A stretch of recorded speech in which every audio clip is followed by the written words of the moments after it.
We are looking at that 3-day water shutdown in the Sol Plaatje Municipality in Kimberley. And for more on this, we're now joined by Sharon Steyn, and she is from the Northern Cape Chamber of Commerce and Industry, and she is the CEO, and she joins us via our phone line. Sharon, thank you so much for joining us here on SABC News. Perhaps let's start off, with how bad the situation is. We've just shown our viewers a clip a bit earlier on when it comes to the water crisis facing the residents of Kimberley. How bad is this for businesses in your area? And good evening, everybody. Yes, I would like to say for Kimberley, this is really, really not good. It is really affecting businesses tremendously. No warning or anything has been given to business regarding this setup. There is just absolutely no water. Businesses are battling tremendously. It's affecting us big time. And there's no water trucks. There's no anything that is available for anybody to receive water. So, the municipality just never spoke to us. There was no warnings whatsoever. So it's actually, we are seeing it as a crisis.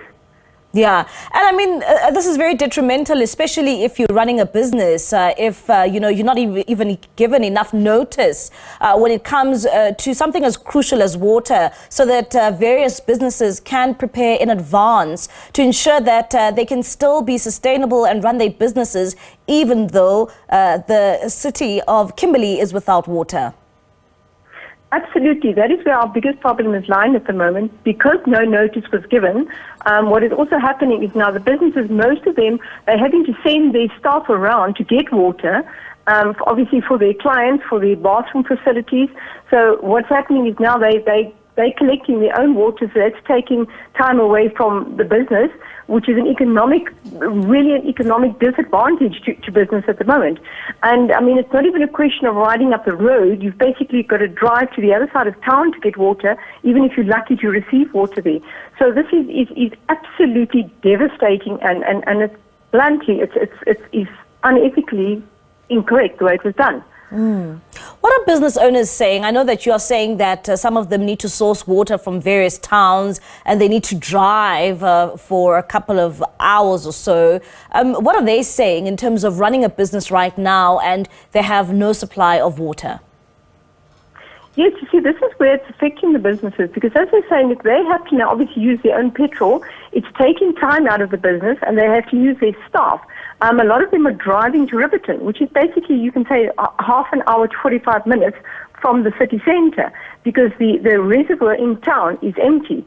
So, for any business to be able to do this, and then you still got to stand in a queue, and hopefully you can get water when you get there. So it's just, as I say, it is shocking. I mean, our hospitals, our doctors, the old age homes, they are all complaining, the hotels, the restaurants. Nobody, there was a restaurant that called me last night.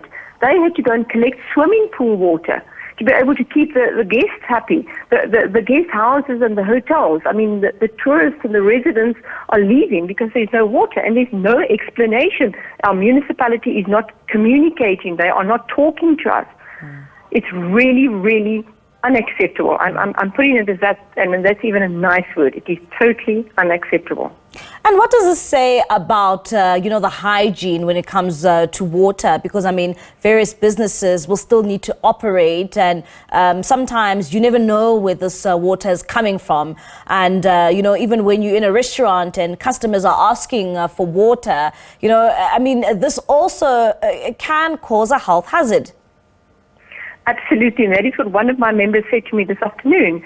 That is where it's also causing a problem in business itself, because obviously your staff and stuff are using the bathroom facilities, so it's taking them longer in the bathroom facilities because they've got to now obviously clean up afterwards for the next person to come in.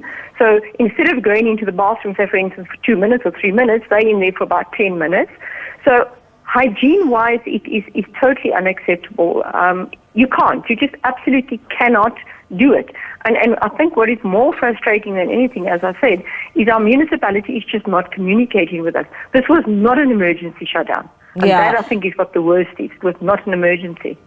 Did you ever see it coming? I know that you're saying that the municipality never communicated this to you, and I ask this because we've ran a number of stories in the past and in the recent past where residents of Kimberley have been, struggling to get proper access to water. When it comes to you and your expectations as residents in Kimberley, did you ever expect this? I mean, they are saying that they really had no choice here because they need to do maintenance, and this maintenance is going to take a couple of days. No, I'm going to play open cards as a Chamber of Commerce and Industry here now tonight, and I would like to do this on behalf of especially more small businesses, all businesses actually, but the small businesses, the SMMEs, the big businesses, whatever. We had a meeting with the municipality on Tuesday, ourselves with the MM, and I was in that meeting. We asked the question, is there going to be a shutdown? His words were, we are looking at possibly working on something. And while we were still in the discussion, one of the other members that were also in the meeting actually showed me his phone and said, the 900 pipeline has already been closed down. And we were still busy in the discussions. They had not even yet said to us, we are closing down. So they had already made the decision of doing it. And in a meeting before that, we as the chamber also had discussions with them, and we explained to them, we would assist and help. We can stop this. We've been telling them about this, the pipes that have been broken, and they mustn't use it as old infrastructure because that's a sick excuse. This was not an emergency, and it did not have to be done immediately. So Sharon, why do you think that the municipality then resorted to conducting a complete shutdown in a very busy part of the Northern Cape? Apart from a busy part of the Northern Cape, remember, I think we all know we're going through a heat wave. I mean, we are sitting at 40 degrees at the moment, and then we have load shedding. But it's beyond my tiny brain. I'm going to put it bluntly that way. We do not know. In the water document or whatever the municipal manager put out, which he gave to us, and that was a question that I asked him. I said to him, they were supposed to have put the water off last weekend to clean the filters, which was the 18th and the 19th, and that is in the document that he put out. Then he disagreed with me, and he said, no, it's not, and I actually showed him his document. I said, there it is. He was supposed to have put off last weekend, which never happened, and now we are putting off. So how are we as residents and business supposed to believe what is being told to us if in a document that has been put out by the MM, the truth is not even told in that document?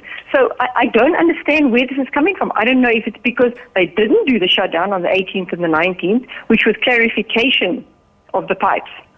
So is it clear now, Sharon, when it comes to the resumption of your water services, did the city of Kimberley, give you any information, or the Sol Plaatje Municipality give you any information when it comes to when the water will be back running in your taps?